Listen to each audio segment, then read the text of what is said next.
for Okay, let's get going here. We have a call to order, and I'm going to ask you all to stand for the Pledge of Allegiance to the flag of the United States of America and to the state of Texas.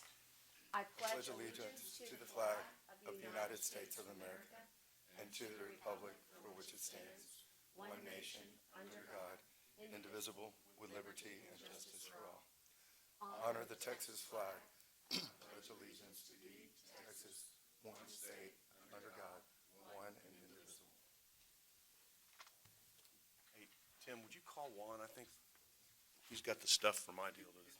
Oh, he's making, okay, all right. Okay, and today is, good morning, Belinda, November 18th, 2019, and we are on the third floor of Nueces County Courthouse, 901 North Leopard.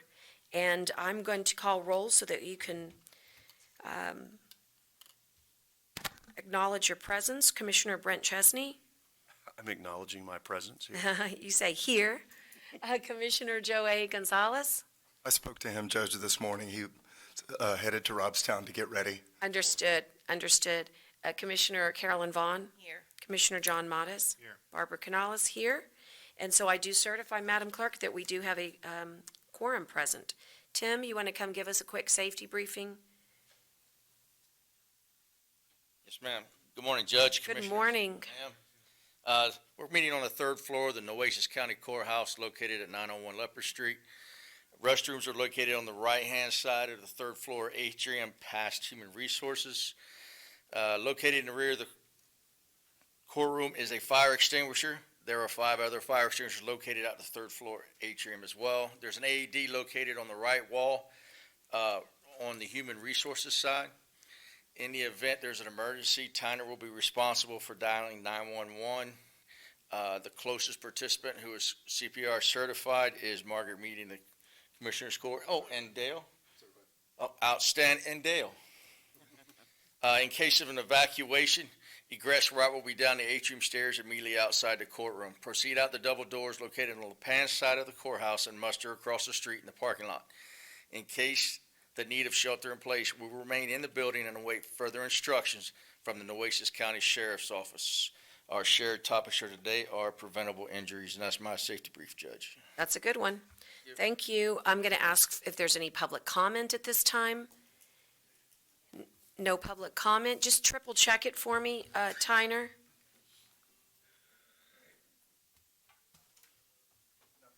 Okay.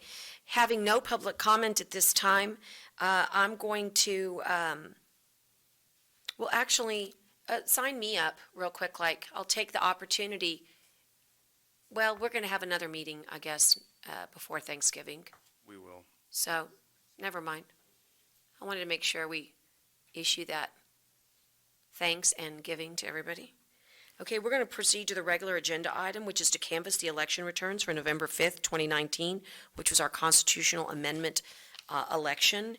And for that, I have an affidavit here from County Clerk Kara Sands, Nueces County Clerk, and I'm just going to read it for the record. I, Kara Sands, County Election Officer for Nueces County, Texas, do certify that the following are a true and accurate statement of the votes cast in the various precincts of Nueces County for the general election held on November 5th, 2019. Commissioners, all of you have been provided, I believe, with a copy of all of the different precincts, with all of the different propositions by page number.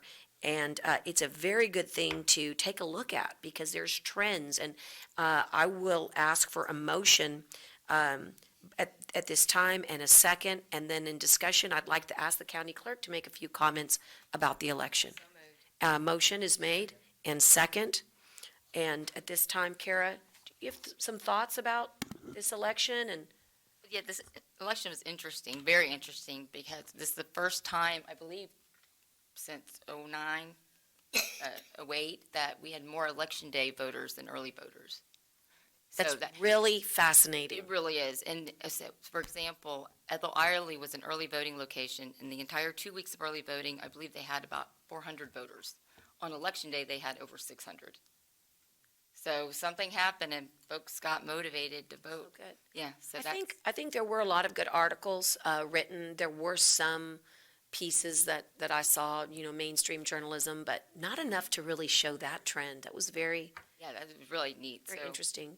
I'm going to go ahead and take the opportunity to talk a little bit, just a minute, about something you and I discussed, which is how important it is to have our volunteers there that are helping us run these early voting locations and even our permanent voting centers.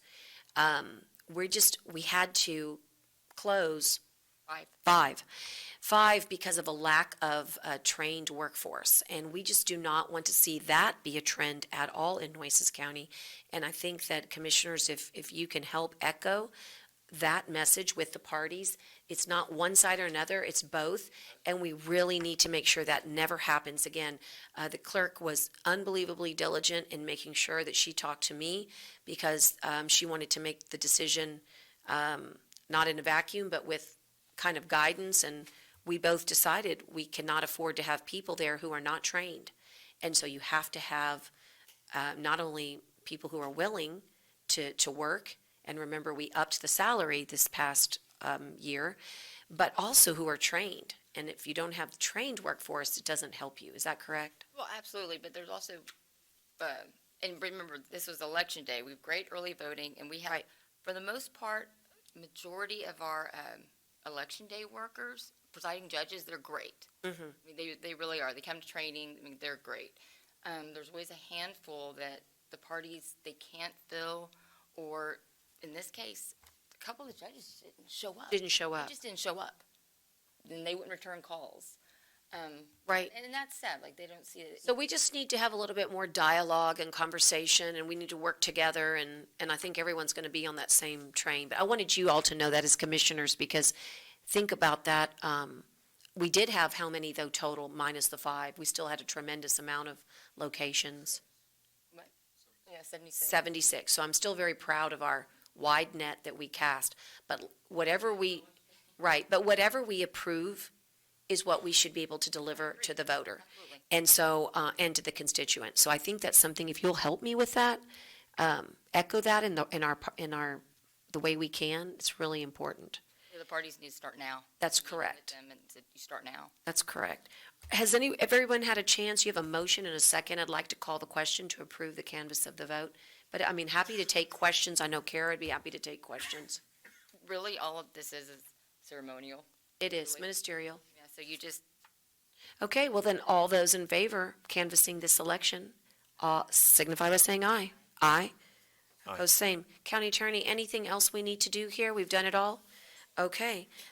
In that case, I'm going to move on to Juan in Public Works, and we have a discuss and consider approval of change orders for the IB McGee RV Park Recovery Project. And we have no items in executive session. Is that correct, Belinda? So I'll be moving on after this item. Judge, Commissioners, good morning. Good morning.